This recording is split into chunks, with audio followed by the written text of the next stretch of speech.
ورحمة الله وبركاته. ازيكم يا حبايبي، عاملين ايه؟ يا رب تكونوا بخير، وحشتوني جدا جدا. اول حاجة بنعملها بنصلي على سيد الخلق اجمعين، وبنترحم على موتانا وموتى المسلمين عليه افضل الصلاة والسلام. هنتكلم بقى النهاردة عن ازاي نركب وصلات المبرد الصحراوي. تمام؟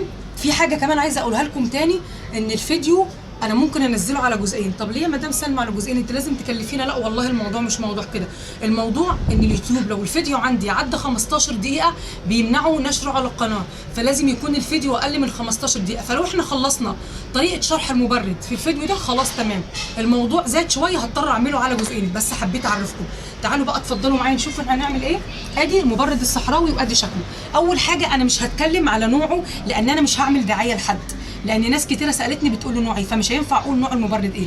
بس انت لما تروحي تشتريه هتلاقي انواع كتير على حسب ما انت عايزه، وعلى حسب ان انت المبلغ اللي معاكي كام. انا اشتريته بكام؟ انا ده اشتريته من حوالي 3 سنين كان عامل 1500. اما التاني اللي هناك انا اشتريته الصيف اللي فات، ده كنت جايباه ب 3750، عشان بس في ناس سالتني الاسعار ايه. تمام؟ ادي قلنا على السعر. طب ده بياخد كام لتر ميه؟ انا جايبه الكبير بياخد 60 لتر ميه. 60 لتر ميه بحيث ان هو يتملي ميه كتير ومش كل شويه نملاه ميه.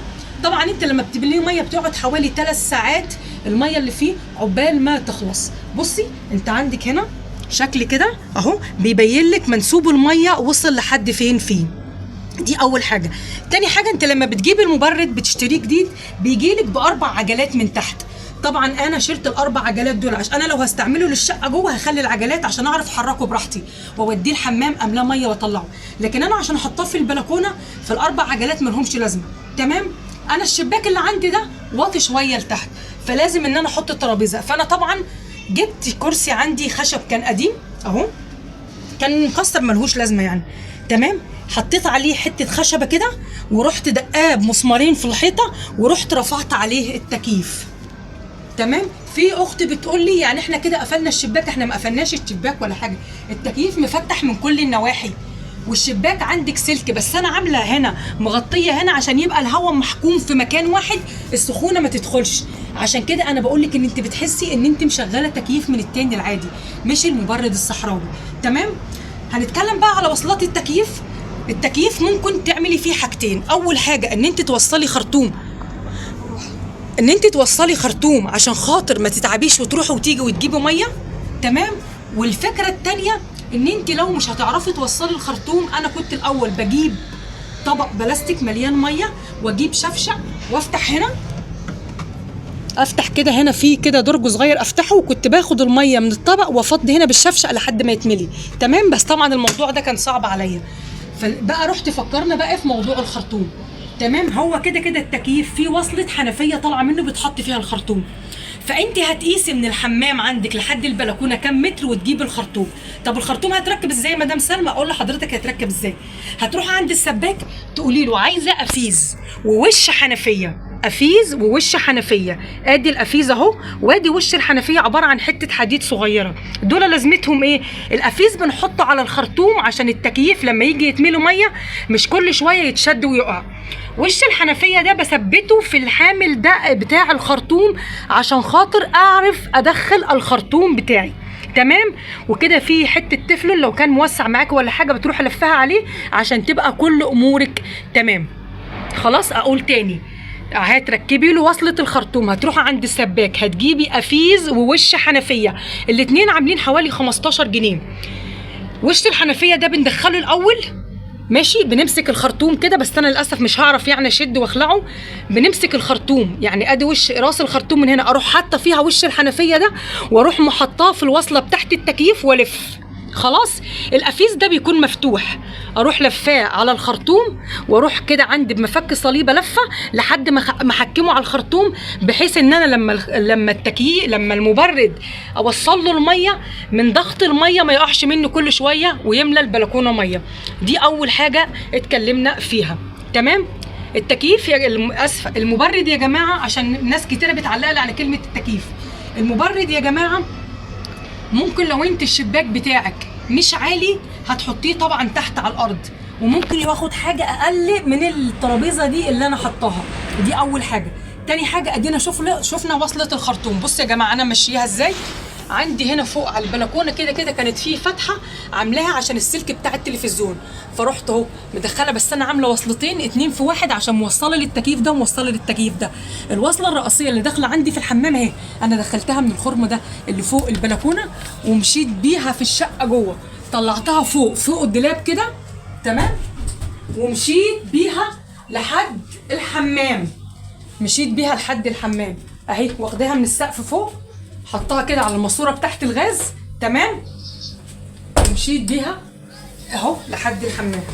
اتفضلوا ادي الحنفيه اللي عندي في الحمام اللي انا حاطه فيها الوصله بتاعه الخرطوم. طبعا انت لما تعوزي تملي التكييف بتفتحي الحنفيه كده فتحه بسيطه عشان منسوب الميه ما يبقاش كتير. هو بقى كل ما بيخلص ضغط الميه بيسحب من هنا، كل ما بيخلص ضغط الميه بياخد الميه لوحديه. عايزه تمليه ولما يخلص ملي تقفلي الحنفيه مفيش مشاكل. ما عندكيش حنفيه كده تحت في الارض، لو عندك الحوض بتاع الوش بتاع الحمام ينفع تحط فيه الخرطوم عادي مفيش مشاكل، ده هينفع وده هينفع. طيب لو انت موضوع الخرطوم صعب عليكي هتعملي ايه؟ هتجيبي جردل زي ده تمام هوريكي. لو ان احنا دلوقتي بنتكلم لو انت موضوع الخرطوم صعب عليكي مش عارفه تعمليه، او ان انت مش عايزه تكسري او تعملي حاجه، اكيد كلنا في بيوتنا عندنا جردل او طبق بلاستيك. هنملى الطبق زي كده او الجردل ونجيبه، وهنا في فتحه درج كده ماشي تدخلي برده منه الميه. فانا بجيب الجردل اهو بملاه ميه، وبجيب شفشق بلاستيك واروح ماليه الشفشق وكب الميه هنا، بفضل على هذا الحال لحد ما التكييف اتملى. هعرف التكييف ان اتملى ازاي؟ من هنا ببص هنا بيوريني منسوب الميه وصل لحد فين تمام كده. انا بقول لك على الطريقتين بحيث ان انت لو الموضوع الخرطوم صعب عليكي تعملي موضوع الجردل، بس هو مشكله الجردل ان انت هتروحي وتيجي كذا مره. المبرد لما بيتملي بيقعد حوالي 3 ساعات واكتر من 3 ساعات على حسب سخونه الجو، الميه بتاعته بتقعد اكتر من 3 ساعات فيه.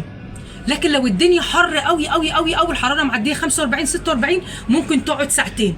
يعني ايه ميه؟ يعني الميه دي لما انا بملى التكييف هنا في حاجات الميه بتتبخر، في موتور ميه داخل التكييف ماشي بيرفع لي الميه لفوق بتفضل نازله طالعه ماشي، هي دي اللي بتعمل التبريد. زي ما قلت لكم المبرد عباره عن مروحه ومبرد، وفي فوق كده زراير بتقول لك عايزه مروحه تضغطي على المروحه، عايزه تبريد بيقول لك اضغطي على التبريد. وفي 3 سرعات، السرعه الاولى والسرعه الثانيه والسرعه الثالثه.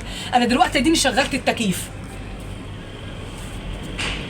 هو بقى دلوقتي الموتور بتاع الميه اللي جوه بياخد الميه بيطلعها لفوق. لو انتوا كده شايفينها دي كانت ناشفه، كله ده كان ناشف. هو دلوقتي عمل ايه؟ خد الميه من تحت طلعها كده فوق وزعها بينزلها على هنا. هو ده يا جماعه اللي بيعمل السقعه اللي بقول لكم عليها، هو ده اللي بيعمل البروده اللي انا كلمتكم عليها تمام. دي كانت ناشفه جدا. اول ما شغلت المبرد بصوا خد الميه من تحت بالموتور بتاع الميه وطلعها لفوق ووزعها. خلاص انت بقى لو انت عامله ده كله جهزته وعملتيه ماشي، يفضل ان انت بعد ما تحطيه كده في الشباك، طبعا كده الشباك لازم يكون فيه سلك عشان ما تدخلكيش اي حاجه حوالين الشباك. الحته دي اللي فاضيه منه لازم تحط لها يا اما حته خشب يا اما اي ماده كده تحطيها او اي حاجه تسد بيها المكان ده، بحيث ان انت تحكمي الهواء في مكان واحد عشان يجيب لك تبريد اكتر تمام كده. انا هفصل بس عشان الصوت.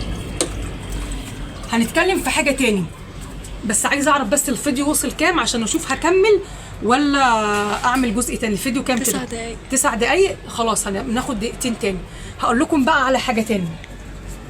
في بس اختي برضو بتقول لي في الكومنتات ان انا لو انا مش عندي بلكونه اعمل ايه؟ لو انت عندك في الصاله منور، بس منور يكون كبير، وطبعا هيكون في شباك من المنور للصاله ممكن تحطيه فيها. طب ازاي احطه؟ ازاي؟ هقول لك انا هتحط ازاي. هتعوزي تجيبي زاويتين حديد.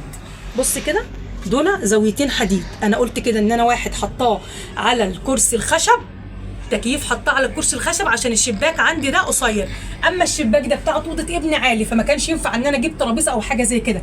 جبت ايه؟ جبت زاويتين حديد بس يكونوا محملين من عند اي موان. هتروحوا تقولي له ادي شكل الزاويه اهي، اتفضلوا شوفوا ماشي شكل الزاويه اهي. جبت زاويتين حديد من عند اي موان تمام، وشنيور خرمت في الحيطه وركبت الزاويتين الحديد تمام كده. بس معلش انا هفصل الفيديو واكمل لكم في الجزء الثاني عشان زي ما قلت لكم على موضوع ايه ال 15 دقيقه.